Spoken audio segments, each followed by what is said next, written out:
Nous recommençons avec cet après-midi aux manettes et au micro Antoine Bruguerolles, qui est architecte du patrimoine à Nîmes. Et Antoine a choisi de nous parler dans notre contexte du thème suivant, améliorer la réponse énergétique de l'édifice en centre ancien. Alors, effectivement, Antoine, tu es architecte du patrimoine, avec comme particularité, mais comme un bon nombre d'architectes du patrimoine, d'intervenir, je dirais, à toutes les échelles. Avec des interventions de maîtrise d'œuvre sur du bâti ancien. Tu as travaillé sur un grand nombre d'édifices, et je ne vais pas tous les citer, qui sont protégés au titre des monuments historiques, notamment des hôtels urbains.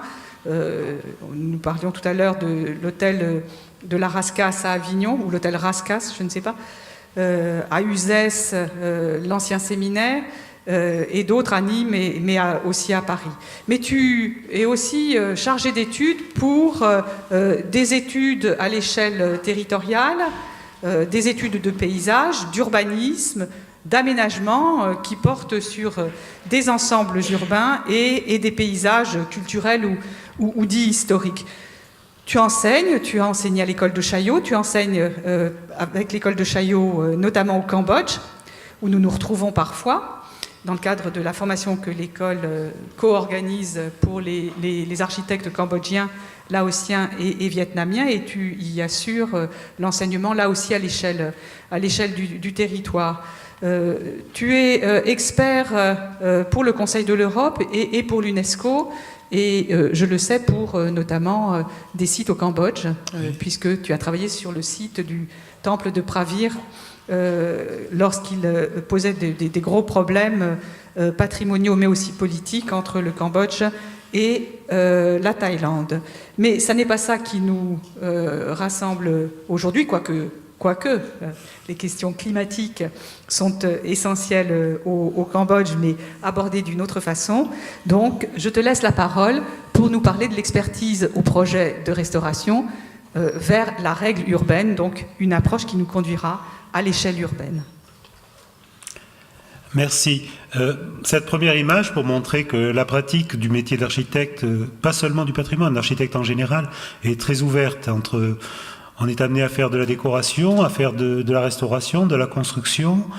On a des études urbaines, des secteurs sauvegardés, des plans de coloration, des AVAP, des restaurations de monuments ou d'ensembles de bâtiments plus modestes. Donc ça sont quelques images prises en vrac sur des cas.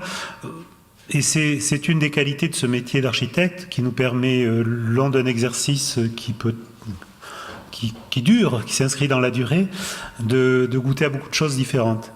L'expertise, le sujet qui nous a réunis aujourd'hui, c'est le sujet des économies d'énergie, du développement durable ou soutenable. Enfin, c'est la question qu'on s'est posée avec la ville de Bayonne.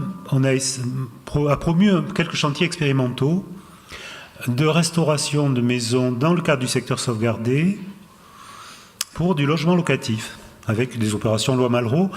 Et on a eu la chance de pouvoir mener à terme une étude d'analyse de cycle de vie sur un édifice en cours de projet. Donc c'est un peu ce que je vais vous présenter en préalable. Les questions qu'on s'est posées, c'était celles-là. Comment optimiser les performances? Quels sont les équipements adaptés à notre patrimoine, à nos bâtis anciens? Quel est l'impact réel d'un projet de restauration? Est-ce qu'il ne vaut pas mieux démolir, reconstruire? Et toutes ces questions... Donc, rassembler les compétences, j'insiste là-dessus parce qu'on a besoin, c'est un travail collectif, l'acte de bâtir, de construire et de restaurer. On a des équipes pluridisciplinaires avec lesquelles on dialogue. L'architecte garde son travail de synthèse, de conception, mais on a besoin de thermiciens, on a besoin d'ingénieurs, on a besoin en structure. Et moi, je travaille avec des équipes. Donc là, on a travaillé avec Thierry Cabirol. Alors pour l'anecdote, Thierry Cabirol avait écrit un livre qui s'appelait Le Puy provençal. Dans les années 80, il était spécialisé en bioclimatisme et il m'a avoué, tu sais Antoine, le Puy provençal n'a jamais marché parce que le delta de température ne permet pas d'être efficient. Donc il a su reconnaître Il avait imaginé ça, fait un parallèle avec le puits canadien. Bon. Et Caribirol a la particularité d'avoir cette approche bioclimatique et également d'avoir travaillé sur des monuments importants. Il a fait une étude sur le Palais des Papes, à la fois de ventilation, aération, thermique. Donc ce sont des gens qui sont curieux et qui approchent. Était associé à ce dossier, qui était aussi subventionné, aidé par l'ADEME, le GRIGEN GRDF, un laboratoire qui a mis en ordre toutes les données pour arriver à ces comparaisons de l'impact de nos choix sur les coefficients, les référents écologiques. J'insiste sur la compétence parce qu'elle est quand même rare. Alors, on apprend beaucoup des ingénieurs, ils sont condamnés à avoir du génie, c'est l'étymologie du mot. Mais on a besoin de gens qui soient ouverts et donc que ce soit en structure ou en thermique, ils ne sont pas si nombreux que ça. Alors j'espère avec les jeunes qu'on va en avoir beaucoup d'autres. Donc l'étude thermique, c'est de qualifier les matériaux de construction. C'est également quels équipements sont adaptés, à quelle consommation on peut arriver. Et cette expertise est basée sur la définition des objectifs et d'un système que l'on étudie. C'est un immeuble d'habitation protégé au plan de sauvegarde, 9 logements, un commerce, quelques celliers qui seront aménagés en rez-de-chaussée, 835 mètres carrés de surface habitable. 4 niveaux et demi, il y a une partie des combles qui sont aménagés en duplex. D'abord situer l'édifice dans son contexte, le tissu urbain, le site, l'environnement, son exposition, son orientation, et également vis-à-vis de ses qualités constructives. Quel type de parois, des murs en pan de bois, des parois maçonnées, quelle orientation. Et ce sur quoi on n'insistera jamais assez, c'est la valeur culturelle, parce qu'elle est aussi chargée de sens social, de l'édifice. Et qu'est-ce qui fait cette valeur de l'édifice? Qu'est-ce qui fait qu'on a envie de restaurer, de remettre en état, de requalifier ces maisons-là dans un contexte urbain qui est souvent mal aimé, avec beaucoup de vacances, de l'insalubrité, de l'indignité? Donc, les matériaux de construction, alors la valeur culturelle n'est pas rentrée dans l'AVC, dans l'ACV, mais je tenais à la mettre. Maîtriser le programme, c'est l'importance du maître d'ouvrage. C'est-à-dire qu'on a des édifices anciens qui ont une configuration constructive, qui s'inscrivent dans une trame bâtie, avec des circulations, des pièces ou des ensembles, en enfilade ou non, qui ont un intérêt. Donc, trouver un dialogue avec le maître d'ouvrage pour que le programme soit adapté à l'édifice et ne veuille pas perturber certaines données. Le contexte de la ville de Bayonne, c'est un plan ancien. La ville médiévale, la ville antique, une situation antique, c'est la souris, voilà. Le Grand Bayonne, de ce côté, entre la Dour, la Nive se rencontrent.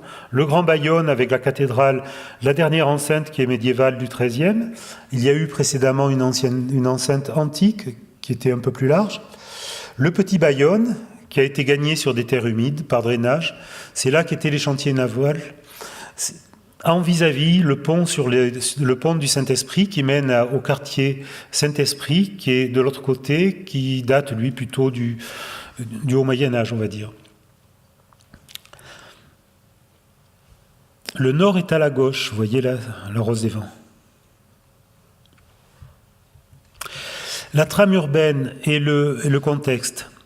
Un parcellaire en lamelles, étroit, qui est certainement hérité d'un plan de lotissement antique ou médiéval.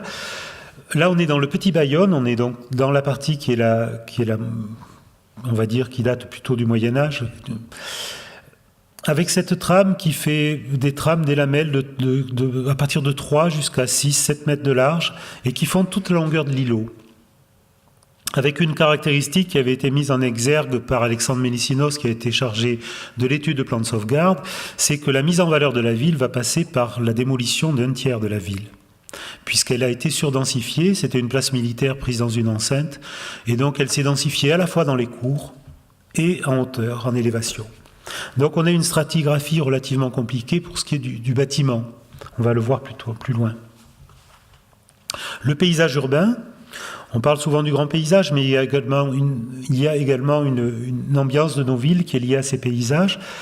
Le bâtiment, c'est celui qui est à l'angle ici. Et je parle d'une stratigraphie historique. En fait, c'est un bâtiment. Vous savez, quand on fait le chantier, c'est là qu'on comprend tout. On a beaucoup d'indices, on relève les détails de construction, on avance. C'est notre travail préalable de diagnostic qui est à la fois patrimonial et technique. Et dans les indices patrimoniaux, on a pu trouver qu'il y avait donc une première emprise qui date du XVIIe, qui a été modifiée au XVIIIe pour être réaménagée et surélevée au XIXe siècle. Donc on a des balcons 18e au premier étage, vous voyez, sur la rue. Ensuite, les modifications.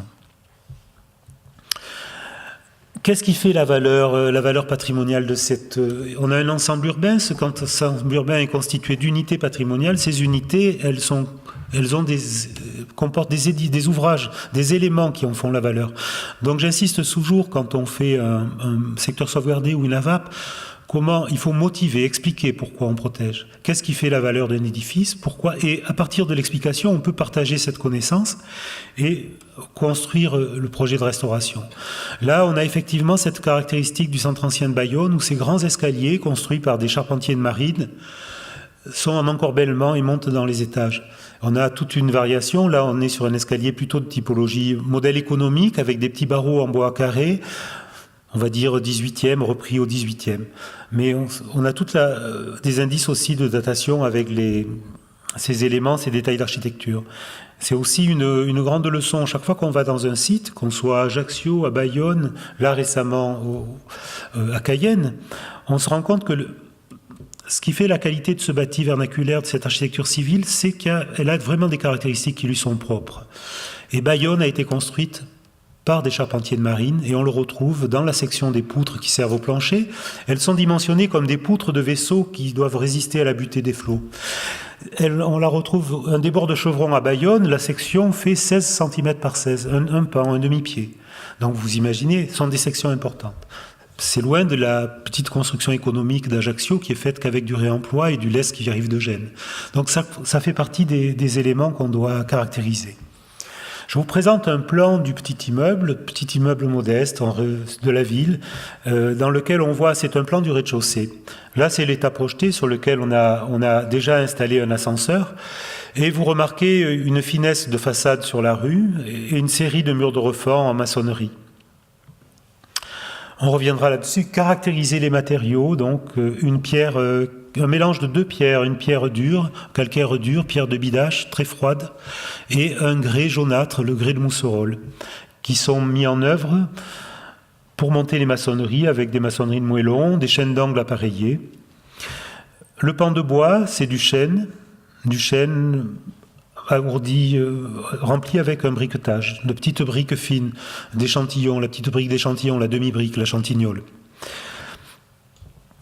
Une coupe qui nous montre l'élévation, donc un édifice compact, et on a vu sur le plan de masse qu'il y avait que deux édifices, deux côtés étaient adossés. C'est une exposition au sud, bien que pour la façade la plus longue, bien que l'on ait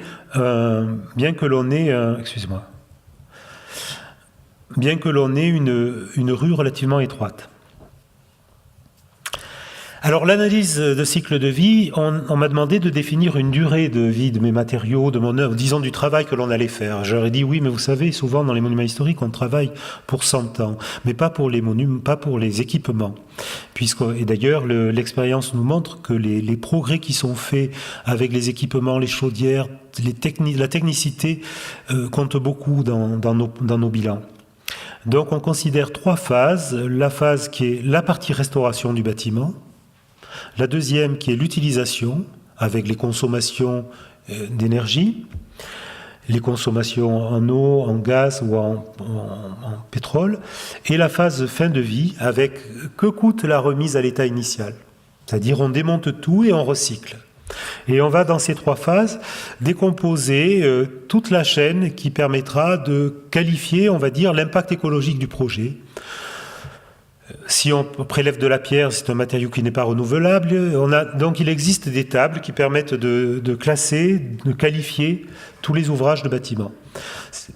Le chantier, alors le cycle, donc je résume le chantier avec la fabrication, le transport, les matériaux, la fabrication des installations énergétiques, la consommation d'énergie propre du chantier, avec la consommation en eau qui est très importante du chantier. Chaque fois qu'on met en œuvre des maçonneries, des enduits, des carrelages, on gâche de l'eau, on apporte des quantités d'eau importantes. Les déchets qui sont dégénérés, puisqu'on va travailler sur un édifice existant, on aura déjà des parties déposées et ensuite des déchets produits. Et la filière d'élimination, comment sont éliminés, quel type de... suivant qu'on a on peut avoir des produits qui sont abîmés, on peut avoir du plomb, on peut avoir des éléments qu'il faut traiter, de l'amiante. L'utilisation, donc c'est principalement les consommations de l'édifice, des 9 logements, et la fin de vie, donc c'est le recyclage. Donc on est dans un schéma qui habituellement est appliqué à la construction neuve. Et on a voulu faire le test de regarder quel était le bilan d'une restauration dans le centre de Bayonne, avec 2 objectifs. Le premier, c'était de dire, est-ce que c'est vraiment... On voulait démontrer que c'était plus intéressant de recycler de la vieille maison plutôt que de la démolir et de la reconstruire en termes de bilan. Et on voulait également donner des réponses ou des pistes de travail pour les projets de restauration en cours dans la ville. Donc on a mené des 2 en parallèle, cette étude du bilan énergétique, optimiser les équipements, les travaux pour arriver au meilleur bilan, tout en respectant le patrimoine, et de l'autre côté, quel était l'effet écologique. Alors les critères environnementaux sont de manière schématique ramenés à 6. Le changement climatique, l'épuisement des ressources énergétiques, l'acidification avec de l'atmosphère, gaz à effet de serre, l'eutrophisation de l'eau, les déchets locaux et, bien mis à part, les déchets nucléaires. Et la variation de ces critères, de l'impact du projet sur ces critères en fonction des solutions que l'on a envisagées. Donc là, vous voyez, c'est un plan de l'étage avant travaux. C'est un édifice qui comportait 2 appartements par niveau, qui avait été réaménagé dans les années 60-65, avec des chaudières individuelles au gaz. Il y avait déjà certains doublages sur des façades avec une laine de roche qui avait flué en bas du doublage. Sinon, c'était vraiment un minimum. C'était un maçon espagnol qui avait aménagé pour se constituer une retraite ces logements locatifs. On a comparé 7 solutions. On a travaillé par étapes, de manière itérative. On a corrigé, on est revenu sur le travail. Mais au départ, on avait défini 7 solutions. On a qualifié l'état initial et on a regardé 6 variantes d'aménagement. Alors c'est un peu la difficulté avec les ingénieurs, c'est qu'ils ont un peu tendance à... Oui, mais on a oublié telle chose, telle chose, telle chose. Donc on a fait des solutions avec des énergies renouvelables. Lesquelles? Est-ce qu'on peut mettre des panneaux photovoltaïques sur la verrière? Ils existent en transparent maintenant. Est-ce qu'on peut intégrer des capteurs solaires pour le thermique, pour l'eau chaude sanitaire? Est-ce qu'on peut faire le type de chaudière? Est-ce qu'on peut faire de la cogénération? Enfin, on était vraiment entre le Cabirol qui lui faisait ses calculs et qui regardait avec intelligence le bâtiment, et de l'autre côté le laboratoire du Grigène du GRDF qui essayait de montrer, d'expérimenter, de tester les performances de ces dernières découvertes. Donc ils nous ont ici envisagé des systèmes de pompe à chaleur gaz, enfin des systèmes un peu compliqués qui sont expérimentaux.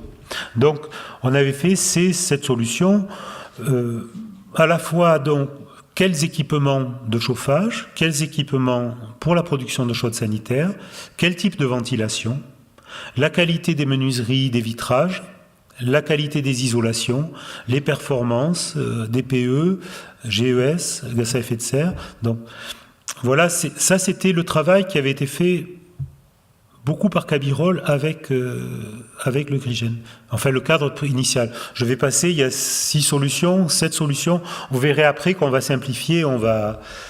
pour la CV, effectivement, en garder 7, mais quand on va arriver à la synthèse, on n'aura plus que 5 ou 6 solutions. Une grille qui vous présente, qui met en parallèle l'existant,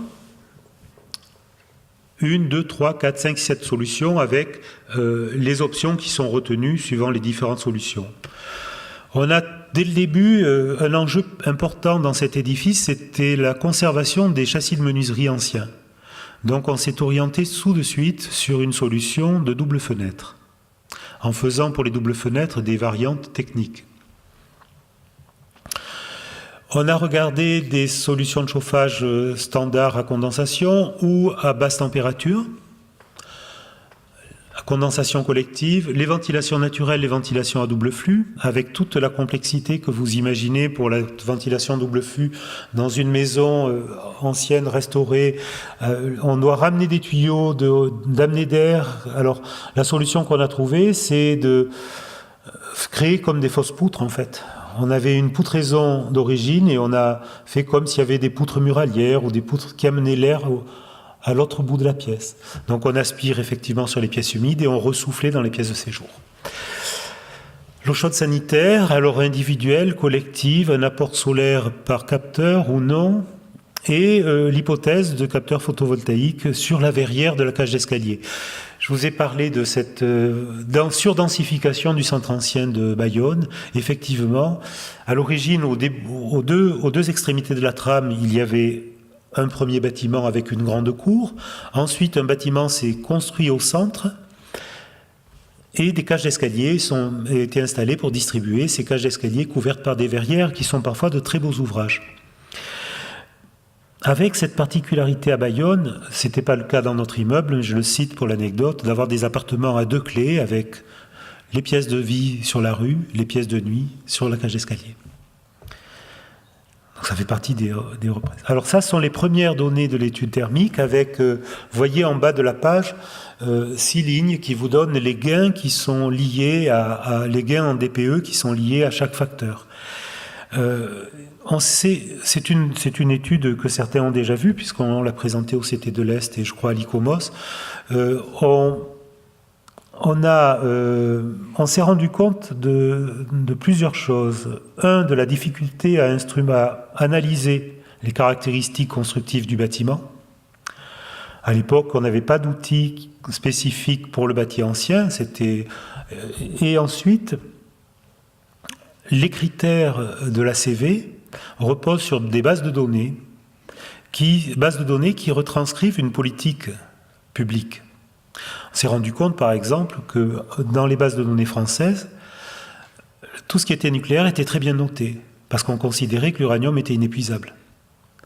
Tout ce qui était bois était très mal noté, parce qu'on avait des problèmes de recyclage de bois, à cause des peintures qui sont appliquées sur les bois. Donc il y a comme ça le regard de l'architecte sur des données, des informations, qui est intéressant parce qu'on a pu, au cours de réunions de travail, échanger sur ce qui faisait le bilan et les facteurs. On a eu donc référence à des bases de données qu'on a pris à l'étranger, qu'on a pris en Autriche, qu'on a pris en Suisse, pour compléter et corriger certains facteurs qu'on trouvait un peu décalés. Voilà, ça c'était en première approche, ce à quoi on arrivait, c'est les économies en DPE et les effets en gaz à effet de serre des principales des solutions qui nous semblaient par rapport à la solution de base, quel était le gain pour une chaudière basse collective, basse température, pour une VMC double flux. Vous voyez, c'est ridicule la VMC double flux. Ce moins 4 est donné par rapport à un moins qui est déjà la VMC simple flux. C'est le gain par rapport à une simple flux. L'écart entre la simple flux et la double flux. L'eau chaude avec les capteurs solaires sont très efficients, sont très bien notés. Ça fait partie, ça traduit aussi une politique publique. Et les chaudières collectives. Alors, je continue. Alors ça, ce sont quelques lignes qui sont extraites de l'étude d'ACV, parce que je ne vais pas vous présenter, c'est une étude extrêmement lourde, parce que l'architecte fait son travail de projet, donc dans son travail de projet, il doit faire des descriptifs, des quantitatifs, la décomposition des tâches en disant combien de décroutages, combien de mètres carrés d'enduit, combien de cloisons démolies, combien de cloisons reconstruites. Et avec la CV, on nous a demandé d'aller beaucoup plus loin. On nous a demandé de dire mais combien passe l'ouvrier, combien de temps passe l'ouvrier, quelle est la consommation pour faire un mortier, alors volume d'eau, volume de sable, volume de chaux, quel chaux, une chaux aérienne, donc chaque fois. Et donc on a dû décomposer toutes les tâches, tous les quantitatifs du bâtiment en sous-détails très précis pour qualifier chaque tâche. Et donc c'est un travail qui a été assez fastidieux. Ça explique aussi peut-être le fait qu'on le fasse assez peu parce que le temps passé est très lourd. Et là, c'est donc les matériaux qui sont donnés dans la ligne verticale et leur effet sur le changement climatique. Alors, vous voyez la première colonne au début, le transport des matériaux est très lourd. Le mortier de chaux, compte dans le mortier la consommation en eau et la production de chaux qui est consommatrice d'énergie. Les plaques de plâtre, le carrelage, la peinture acrylique, vous voyez. Et vous avez des critères qui, au contraire, sont la laine de bois, qui, eux, ont participé dans leur cycle de vie, ont eu un rôle écologique antérieur à leur utilisation en tant que matériau. Le bois a participé avec nos forêts. Donc on tient compte de ce bilan, de ces éléments. J'ai gardé le changement climatique et vous voyez ici un parallèle des 7 solutions. Donc on a fait ces grilles pour tous les facteurs, à partir de cette analyse exhaustive, tous les 6 facteurs que je vous ai présentés en amont, et on a fait cette grille. Là j'ai pris, donc vous voyez le cas initial sans restauration, et vous voyez que le chauffage électrique est assez bien noté, c'est au bout à droite, et parce qu'en fait il était très favorable pour ce qui était du classement du nucléaire. Mais ça on l'a revu après. Et on a donc ici aligné 4 facteurs avec les différents impacts, donc les différentes solutions pour les changements climatiques, pour l'épuisement des ressources énergétiques, pour l'acidification de l'atmosphère et pour l'eutrophisation de l'eau. La ligne rouge, c'est la partie invariante des différents scénarios. La première ligne, c'est donc l'état initial.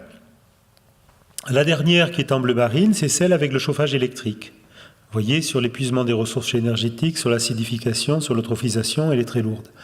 Et en fait, ce qu'on a constaté, ce que j'ai constaté en tant qu'architecte, donc accompagné par tous ces ingénieurs, ces sachants qui sont importants et utiles parce que et d'ailleurs, vous verrez, après nous, on a les artisans qui exécutent les entreprises. Donc, c'est vraiment une chaîne entre le maître d'ouvrage et l'exécution. C'est une chaîne continue, l'acte de bâtir.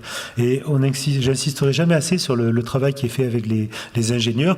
Norbert Régoin était ingénieur en structure, puisqu'on avait des problèmes de structure un peu délicats. C'est un architecte, un ingénieur spécialisé dans les structures anciennes qui est très performant. Et Cabirol, donc, pour la thermique, plus ce laboratoire de GRDF. Et on s'est rendu compte que quand on faisait glisser un facteur, hop, il agissait inversement sur les autres. Donc on s'est dit, finalement, il y a un jeu de balancier quand on réduit l'effet sur le climat, hop, ça remonte un peu sur l'atmosphère. Enfin, c'était très étonnant ce résultat. Moi, ça m'a surpris parce que je me suis dit, mais finalement, on va prendre une moyenne, on va arriver. Et là, vous avez l'autre tableau qui vous montre le résultat des impacts étudiés. Sur l'ensemble du cycle de vie, alors vous avez les scénarios à gauche de 0 à 5 parce qu'il y a des 1A, 1B, 2A, 2B, 3, 4A, 4B. Et vous avez ici en kilo équivalent CO2, alors initial 38 000. Et vous voyez la variation de 8 000 à 13 000. L'épuisement des ressources, on part de 766 et on va descendre jusqu'à 306 000. Avec des variations, vous voyez, pour l'électricité, tu as 664 000. L'acidification, donc on part de 33. Le plus favorable, c'est le scénario 3, en fait. Là, et par contre, l'électrique est défavorable. L'eutrophisation de l'eau et les déchets nucléaires, vous voyez, l'électrique 394. Bon. Il y a des déchets nucléaires dans les autres parce que pour la chaîne de production des matériaux du bâtiment, on utilise l'énergie électrique avec son prorata de nucléaire. Le projet.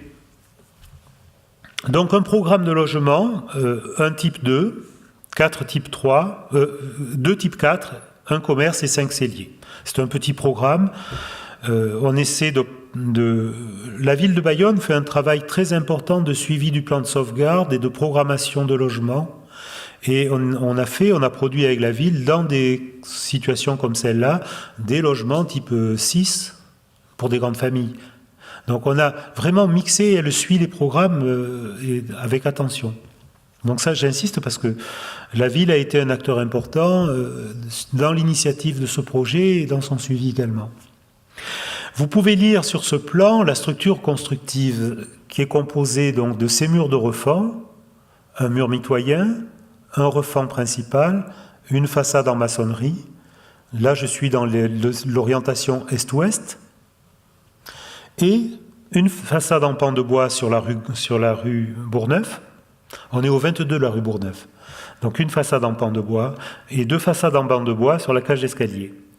Avec ici des vestiges en fait de façades en pan d'ossature en pan de bois qui correspondent à une ancienne cour datant de la fin du XVIe, XVIIe siècle, qui était une courette qui a été peu à peu prise dans le bâtiment.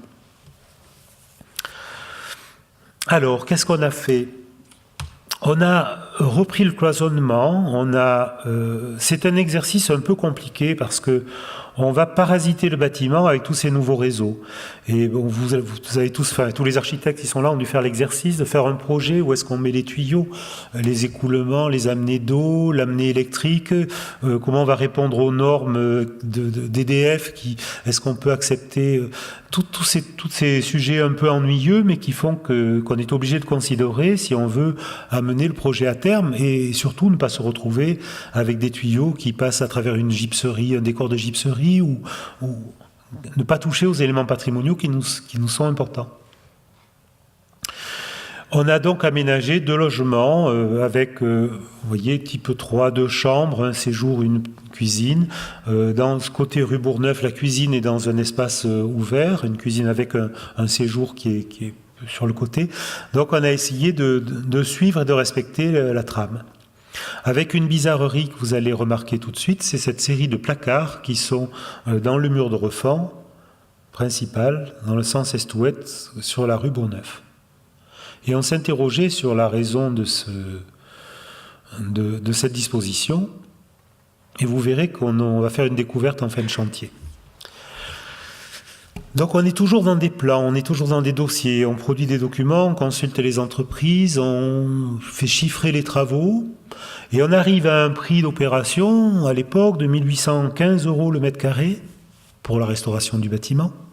Et on regarde ce que coûtent en plus ces équipements, ces prestations un peu valorisantes du point de vue énergétique et isolation, et on se rend compte que ça coûte 315 €. Donc on monte de 1800, on passe à 2115 ou 2120 € le mètre carré. Donc vous voyez, ça vous donne l'échelle, ça fait 300 € sur 1800. Et ça, c'est la plus-value. À quoi correspond cette plus-value ? Donc à des doubles fenêtres systématiques, qui sont des doubles fenêtres équipées de double vitrage, à la réalisation d'isolation thermique extrêmement soignée sous toiture, 30 cm. Ah oui, on a travaillé chaque fois qu'on a pu avec des matériaux biosourcés, comme on dit. Des laines de bois. Sous toiture, on a fait 300 mm de laine de bois en 2 couches. Une première couche plus légère pour la perte de chaleur, une deuxième couche plus dense sur le côté extérieur pour protéger de l'impact solaire. On a différencié l'isolation en deux parties. On a réalisé sur la façade sud, Thierry Cabirol a tenu j'ai tenu aussi à ce qu'on conserve une certaine inertie dans le bâtiment. On est dans le sud-ouest de la France, on a un climat qui est plutôt doux, on n'est pas du tout à Strasbourg et on aime bien, le confort d'été compte et cette inertie. Donc on a supprimé l'effet de parois froides au sud en faisant un enduit chanvre de 4 cm que j'ai fini avec un enduit au plâtre. Puisqu'on avait des décors de gypserie, j'ai remis du plâtre sur l'enduit chanvre. Alors là, je me suis retrouvé, j'ai eu un petit problème technique, enfin, je suis passé outre, c'est que les enduits chanvre sont délivrés avec un agrément uniquement pour des enduits à la chaux. Et là, j'ai pris le risque, en tant que maître d'œuvre, de réaliser des enduits plâtre sur le chanvre sans avoir de garantie du fabricant. Mais la constitution des matériaux me semblait cohérente et ça s'est avéré pertinent. On a doublé les façades en pan de bois avec un tapis de laine de bois de 12 cm. Alors voilà, je rappelle les prestations. Norme de maçonnerie, montée à la chaude, 60 cm d'épaisseur. Les parements extérieurs et communs sur escalier sont finis par un enduit à la chaux, d'à peu près 3 cm. Les parements intérieurs sont traités différemment. Contre le mitoyen, pour toute la partie adossée, on est en enduit plâtre. Pour la partie qui dépassera en surcroît de toiture, on va mettre une laine de bois de 12 cm et une brique de 7, qu'on va enduire au plâtre. Pourquoi doubler la laine de bois par de la brique ? Pour apporter de l'inertie. La construction de Bayonne est faite avec des planchers de bois qui ont très peu d'inertie. Et donc on a voulu en rapporter, puisqu'on isolait, en rajouter.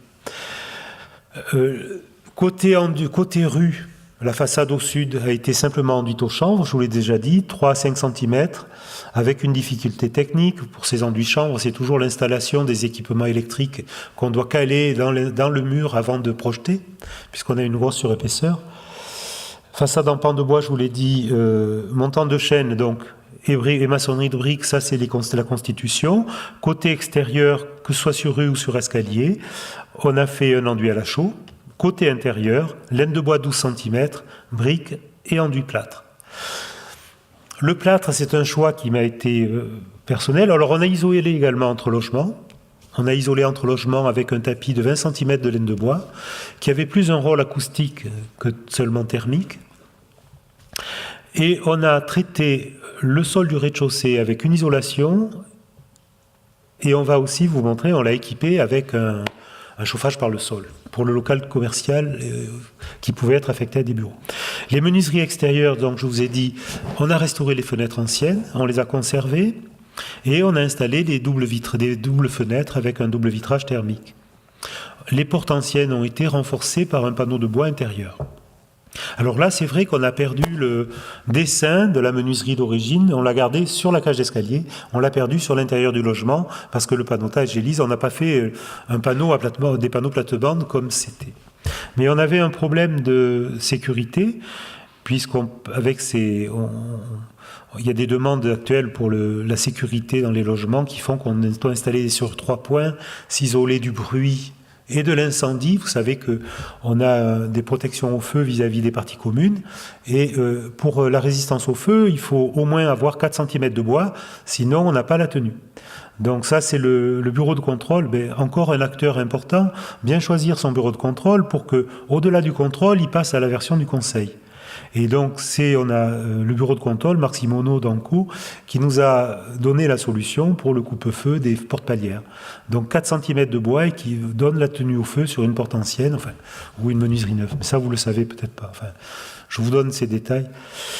Isolation thermique dans 300 mm, entre logements de 200 mm, dalle en béton au rez-de-chaussée sur une isolation de terre-plein.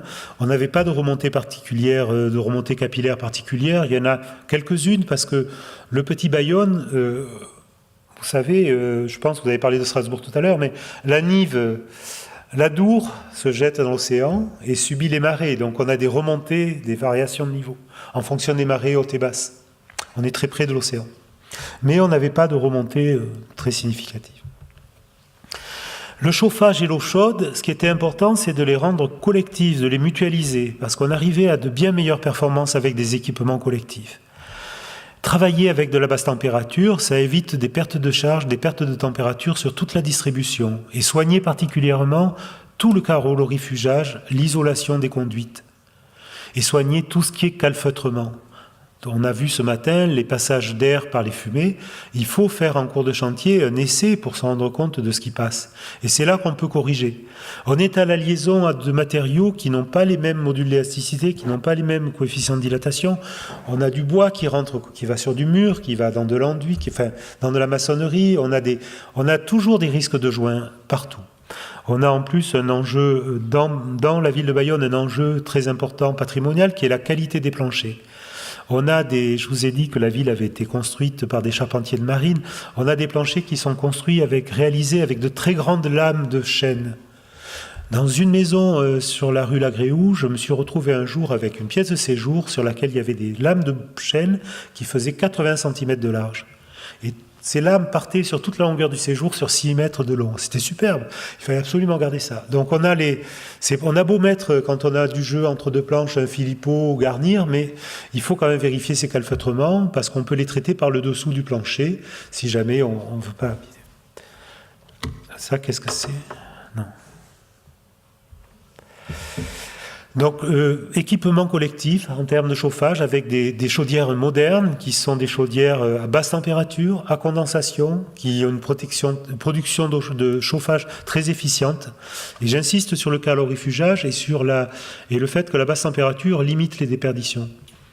L'eau chaude sanitaire collective un ballon de 500 litres avec une boucle d'eau chaude et un réchauffage individuel. Comme on est dans du logement collectif avec 6 unités, c'est peu. Donc, il y a peu de logements. On a 7 logements, je crois. 9 logements, pardon. 9 logements, c'est peu. 9 logements, donc on va avoir des soucis de maintenance. Il va falloir, plus on aura des équipements sophistiqués, anticiper sur la maintenance des équipements, leur suivi. Un bouclage sur les réfugiés, des compteurs de calories par logement pour que chacun sache ce qu'il consomme. Et la ventilation, on a fait l'exercice de la réaliser en double flux. Mais vous savez que souvent on parle de la ventilation double flux en disant qu'il y a des risques de santé. Donc on a installé un système dans lequel il y a un filtre, un échangeur individuel pour chaque logement. Et la personne qui loue le logement doit prendre un contrat d'entretien personnel sur la VMC. Pour ce qui est des changements de filtre, remplacement de filtre et maintenance. Donc il y a un contrôle de l'installation collective plus une surveillance individuelle, de façon à responsabiliser les locataires. Alors là, on arrive à un rendement de 90%. Donc, mais on a fait Alors voilà le calcul définitif auquel on arrive. Donc les 9 logements, type 3, il y a une erreur parce qu'il y a un type 2 là. Bon, c'est pas grave. R+1, les niveaux, les surfaces moyennes, les classes, les DPE, 38 à 45, et le gaz à effet de serre, là, 9 à 10, avec classe B. Donc ça, c'est le bilan auquel Et voilà, je vous disais, une découverte en cours de chantier. En fait, on a dégagé, en dégageant ces cloisons, ces parois, on a trouvé ces colonnes, qui sont des colonnes de pierre de bidache. Et vous voyez, là, ce qui figure, c'est un croquis que j'ai fait en cours d'une réunion de chantier pour proposer une modification du logement. Et donc, on ne sait pas quelle était la salle qui était aménagée au premier étage de la rue Bourgneuf, si c'était un café ou si c'était un autre lieu. En tout cas, c'était une loge maçonnique ou un lieu de réception. On n'a pas, il faudrait revenir dans les documents d'archives, mais on n'a pas la réponse. Mais on a adapté le projet pour justement conserver ces 4 colonnes. Donc, on a gardé, vous voyez, une colonne engagée côté rue, une colonne libre et une autre colonne que l'on a engagée sur le salon pour conserver une deuxième chambre.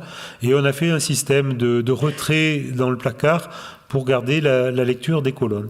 Donc quand on est sur la partie où l'on dîne, où l'on déjeune, on peut voir les 4 colonnes. Dans le séjour, c'est vrai. Donc on a voulu quand même, on n'a pas remis en cause le programme du propriétaire, puisque, vous le savez, la rentabilité du logement est liée au nombre de chambres également.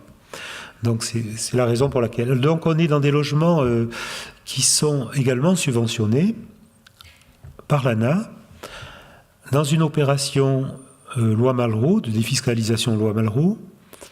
Quand on ajoute le coût du foncier à Bayonne est très lourd. C'est une ville où il y a une forte demande locative et une charge foncière importante.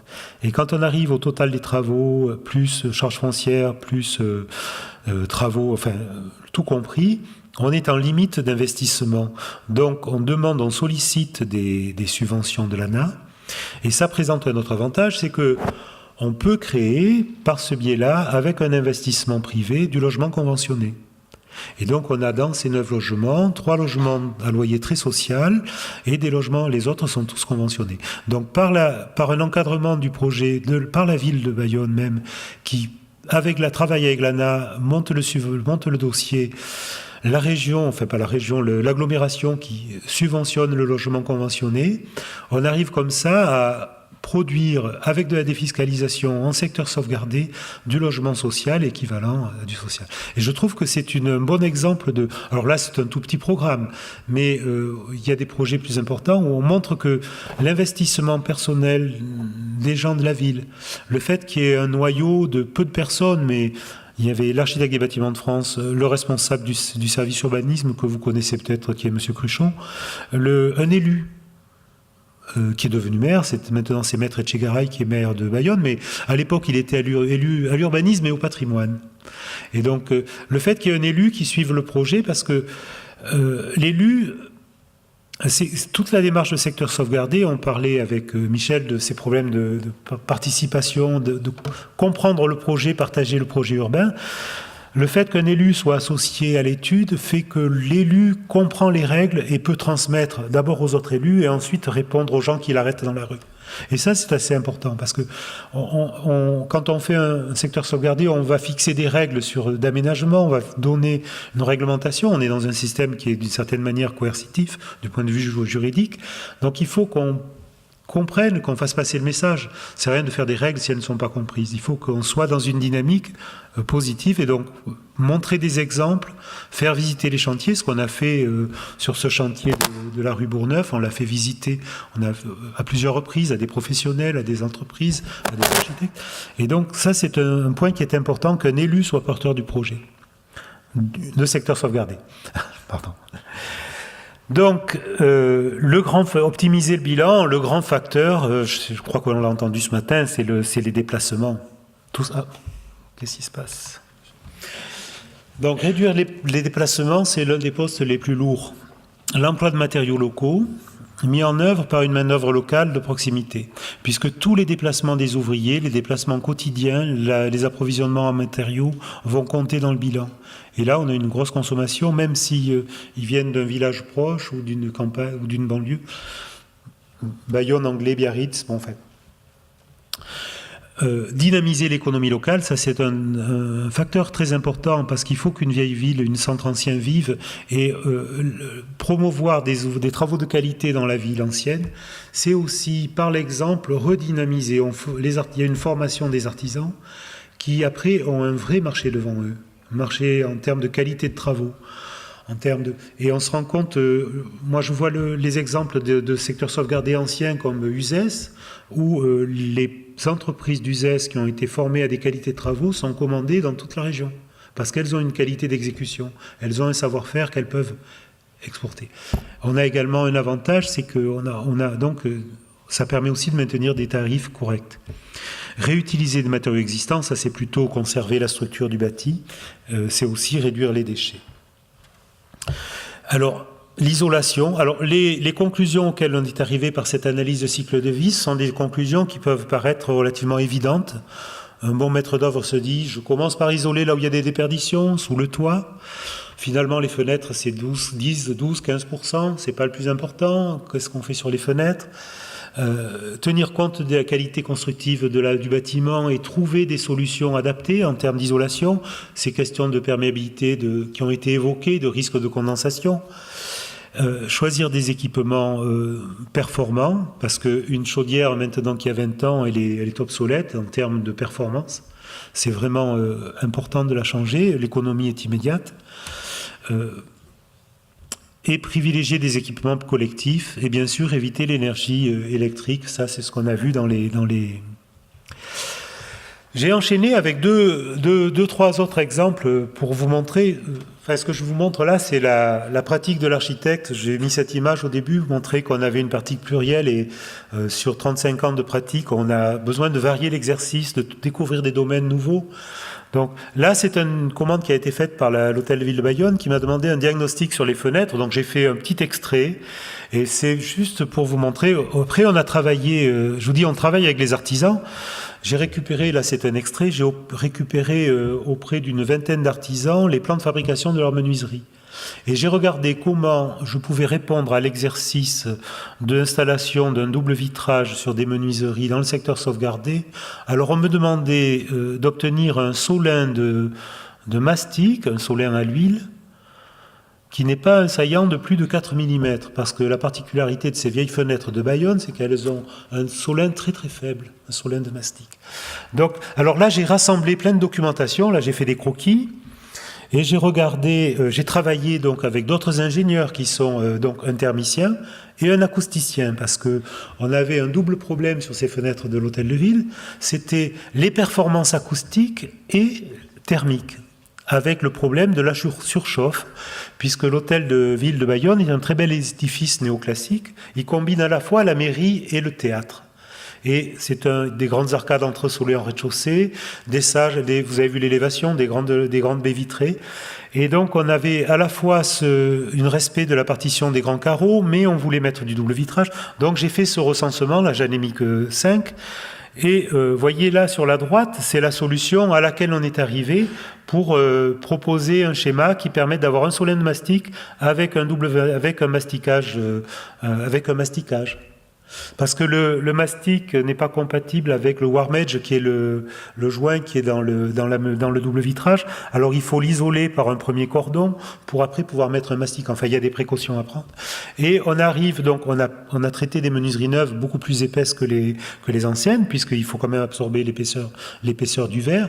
Et donc on a proposé pour les menuiseries, donc dans ce diagnostic, on a distingué les fenêtres qui pouvaient être conservées de celles. On a trouvé un témoin de menuiserie d'imposte au rez-de-chaussée qui nous a donné le modèle, les moulures, et on a après proposé pour les menuiseries en remplacement. Donc ça permet à la ville, et ils ont une typologie de fenêtres en fonction de l'élévation, d'avoir un programme pluriannuel et de programmer ce remplacement de fenêtres. Et vous voyez, ça c'est la synthèse, le petit rapport qu'on a remis à la ville. Je vous dis, j'ai travaillé un acousticien puisqu'on a regardé à la fois quelles étaient les performances acoustiques, thermique et de protection solaire des vitrages. Donc en acoustique, la ville de Bayonne, avec les fêtes de Bayonne, pour le logement, c'est assez difficile. Les gens partent de Bayonne, comme à Nîmes, quand il y a la feria, on sort de la ville. Ou on fait la fête, ou on va dormir ailleurs. Donc la question de l'acoustique était importante et on a regardé, vous voyez, on a qualifié le verre standard. Alors on met souvent du verre épais quand on a pour obtenir une loi de masse, du verre de 10-15 mm parfois. Parce qu'en loi de masse, au bruit aérien, le verre est assez efficace. Mais quand on peut avoir des verres feuilletés également et des doubles vitrages, donc on a regardé le double vitrage dissymétrique qui est acoustique, on a regardé la thermique, et on a cette question de la protection solaire, et on a insisté sur le fait que la réponse était différenciée suivant l'exposition de la façade, puisqu'on a un bâtiment qui est orienté nord-sud, qui est un grand bâtiment long, un gros parallépipède rectangle. Et effectivement, la réponse n'est pas la même suivant le type de pièce qui est à l'intérieur. Ce sont des bureaux, c'est une salle de réunion ou l'exposition. Donc il y a des solutions qui sont variées suivant les expositions. C'est pour vous montrer qu'au-delà du projet de la rue Bourgneuf, où on a fait cette analyse de cycle de vie, on est amené à travailler sur des détails et à proposer après des réponses. Là, j'ai pris un chantier qui se termine, qui est un monument classé, qui est l'ancien séminaire d'Uzès, dans lequel on aménage des logements, 12 logements. Et donc j'ai retiré, si vous voulez, j'ai fait on cumule la connaissance avec ces études. On travaille toujours, là j'ai un thermicien, un acousticien, un ingénieur en structure, on a un travail commun, collectif sur le projet. Je garde la synthèse, mais j'ai besoin de sapiteurs, j'ai besoin de sachants sur des sujets que je maîtrise mal. Parce que je peux pas remplacer un ingénieur, c'est pas mon travail, enfin c'est ma discipline. Déjà l'architecture est assez complexe. Donc on travaille à plusieurs et on essaie de... Alors dans ce projet, c'est un bâtiment qui avait été très abîmé, parce qu'il avait été... il a fait l'objet d'une instance de classement parce il y avait une campagne de travaux qui l'abîmait. Ça s'est terminé par un classement et il a fallu qu'on commence par nettoyer l'édifice avant de le réaménager. Il y avait le rez-de-chaussée est voûté de pierre. Et certaines pierres étaient étayées, certaines voûtes étaient étayées sans être consolidées. Donc on a fait un travail très compliqué en structure, on a dû raccrocher, on a étayé, on a raccroché les claveaux, enfin ça a été de la haute couture. Les plates-bandes de la cage d'escalier également, on a dû les agrafer, ça a été... mais c'est un édifice qui est très intéressant, qui est attribué à l'architecte de la province du Languedoc, et qui est... pour le XVIIIe siècle, qui est assez... Alors, on a créé 2 cages d'escalier sur des voûtes qui étaient effondrées. Vous voyez, la cage A et la cage B, en fait, sont des cages qui sont neuves. Cette voûte d'arête était en place, mais par contre, l'arrière était effondré. Et donc, j'ai proposé de créer un escalier. Ici, de ce côté, la voûte était totalement effondrée. Donc, j'ai créé une fausse voûte en briques qui reprend le dessin de la voûte d'arête et qui est avec une imitation de pierre, et j'ai au-dessus en mortier, avec au-dessus un autre escalier. Donc avec le grand escalier principal, qui est un escalier, il est encore du 18e, alors vous voyez des piliers, parce que dans la province de Languedoc, au début du 18e, on ne savait pas encore maîtriser l'encorbellement. Donc on a mis un escalier à noyaux. Même si l'architecte l'avait dessiné avec des clés pendantes, on a fait des noyaux. Bon. On est à la campagne.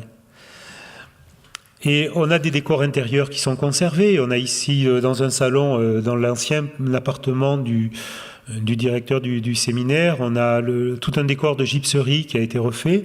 Enfin, ici, on a une petite chapelle qui est devenue une pièce de séjour. On a essayé, on a adapté. Ici, vous voyez, ça pourrait évoquer le problème, le dessin qu'on a vu ce matin, je ne sais plus dans quel hôtel, où il y avait une cloison qui se baladait dans un décor de gypserie. Ici, par contre, c'est une banque, et on a gardé les voûtes apparentes en faisant un plafond bas sur les pièces, sur la chambre, sur la salle de bain et le WC. Donc on a fait sur cette partie-là un plafond qui est juste au-dessus qui est à 2,30 mètres, je crois, qui permet de garder la lecture de l'ensemble de la voûte. Bon, enfin, ce sont des... Le plan du rez-de-chaussée, pourquoi ? Parce qu'on a équipé cet édifice avec un système de pompe à chaleur. Et je vous disais que j'avais travaillé avec un acousticien parce que les pompes à chaleur, il faut absolument maîtriser tout ce qui est protection acoustique, quelles sont les performances vis-à-vis des... Et également, en restauration, c'est souvent un aspect du travail qui est négligé. L'acoustique d'entrelogement. Pourtant, c'est un élément de confort important. Quand on prend un hôtel particulier, on est dans une résidence principale où on occupait tout. On avait quelques chambres de bonne, on avait des communs, mais on avait les appartements principaux. Et on pouvait passer par l'escalier, monter aux chambres à l'étage. Là, on divise. Donc, il faut traiter cette question de l'isolation. Et l'isolation acoustique est aussi... Et d'ailleurs, elle nous sert dans le même sens que le thermique pour ce qui est du calfeutrement, l'importance du joint du calfeutrement dans l'acoustique. Le bruit passe chaque fois qu'il y a un trou d'air ou un passage d'air. Donc ça, c'est un sujet où, donc, le double volet que j'avais donné à Guy Jourdan, qui est l'acousticien qui a travaillé avec moi, c'est ça. Les bonnes réponses, amender mon DCE, me dire là où il y avait des précautions, quelles erreurs, quelles préconisations, et en même temps répondre à cette problématique de la pompe à chaleur. Alors, vous voyez, là, c'est un appartement, c'est pour vous me présenter juste le premier étage. Vous voyez les deux cages d'escalier que l'on a créées. Donc, on a un premier logement ici qui est un type 3, un second logement qui est un type 2. Par la grande cage d'escalier, on distribue un type 3, avec des dépendances buanderie, salle d'eau. Et par la petite cage d'escalier, un type 2 et un type 4. Donc on a ici des terrasses, puisque dans ce projet, on a restitué tout l'avant-corps. On disposait des plans d'origine et des élévations d'origine qu'on avait retrouvés aux archives. Et donc au XIXe siècle, ils avaient construit une sorte d'écurie, ils avaient démoli cette partie du bâtiment, et on a restitué l'ensemble de l'élévation avec la balustrade. Et donc on a une partie qu'on a séparée par 3 vases d'enduses pour qu'il y ait 2 terrasses d'agrément pour les logements qui sont sur le côté. Voilà l'élévation, on a restitué donc cette partie, la balustrade était en partie en place, on a restitué les armes de Monseigneur Poncé de la Rivière qui était comte et évêque d'Uzès, qui avait doté le séminaire, qui avait fondé le séminaire. Voyez la problématique des menuiseries, je vais vous montrer un croquis, et cette histoire de pompe à chaleur qui nous demande une grande entrée d'air. Donc on a 3 soupiraux qui ont été repris sur le modèle de ceux de la cour, donc qui fonctionnent très bien en intégration. Alors ça, ce sont des croquis qui sortent de l'étude préalable. Je vais vous parler des menuiseries, puisqu'on a des châssis à petits bois, avec petits carreaux. Et on est dans une période, on est au tout début du XVIIIe, et on est dans une période de transition où on va passer de la croisée de bois demi-ronde à la grande fenêtre XVIIIe avec simplement traverse.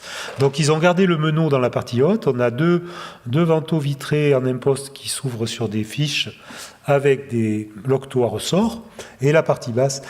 Et donc on a retravaillé donc les performances à la fois acoustiques et thermiques avec un travail sur les verres feuilletés dans ce cas-là. Je passe. Alors, je crois que la fin de ma présentation arrive. Vous voyez ce métier, donc, qui est la richesse de ce métier, c'est on peut traiter du projet, on peut faire de la construction neuve, on peut aussi faire de l'urbanisme, des secteurs sauvegardés qui sont des plans d'urbanisme patrimoniaux. Et là, j'ai pris ce cas qui est à l'autre extrême de ce qu'on a vu, qui est le climat équatorial, Guyane, le dernier département français dans lequel la ville de Cayenne, dont je fais l'étude d'AVAP. Et la question qui se pose, c'est quelles sont les bonnes règles à mettre dans un règlement ? Qu'est-ce qu'on peut dire ? Donc on fait toute cette étude, l'étude urbaine dans ce cas-là, l'étude de paysage, le grand paysage, et ça compte énormément à Cayenne, puisqu'on a l'île de Cayenne qui avance dans l'océan. Elle se distingue par la présence de ces mornes et ces monts qui répondent aux îles et aux îlets qui sont dans l'eau, qui émergent. Donc cette réponse de relief entre la terre et la mer, il y a vraiment un grand paysage qui est perçu. On est contre la forêt amazonienne, donc dès qu'on sort de la ville, on est dans un site qui est dangereux, sauvage. C'est une forêt qui est agressive, qui n'est pas du tout conviviale. C'est pas du tout les Antilles, la Guyane. Et un climat qui est chaud et constamment avec une faible amplitude, de faible variation de température. Le plus froid, c'est 24-25 degrés. Et ça monte à 45. Bon. Et un taux d'humidité en saison des pluies où l'eau est saturée à 80%. Et bon, voilà, donc ça c'est pour l'introduction. Ce qu'il faut garder, c'est cette vision de la ville on fait tout le temps des études où on saucissonne, on coupe en tranches, on regarde les sites, le grand paysage, le territoire, l'évolution de l'hydrologie, les données physiques. On regarde comment la topographie historique, comment la ville s'est développée dans le temps. On regarde on rentre dans l'architecture, donc on part du général, on va au particulier, on croise ces données avec des données qui sont des données, qu'est-ce qui fait la valeur culturelle, quelle est la valeur sociale de la ville, les secteurs problématiques où il y a des enjeux qu'on va devoir requalifier. Et l'idée, c'est de construire la ville de demain en s'appuyant sur cette connaissance de l'histoire et en mettant en valeur le passé. Refaire la ville sur elle-même, c'est aussi optimiser le bilan écologique. Mais c'est aussi lutter contre des problèmes d'insalubrité, d'indignité, de vacances. La plupart de nos villes françaises, 20% de taux de vacances. Et j'ai travaillé 25 ans sur des dossiers à Bayonne. On traitait les cas les plus difficiles, mais on se rend compte que la vacance se déplace.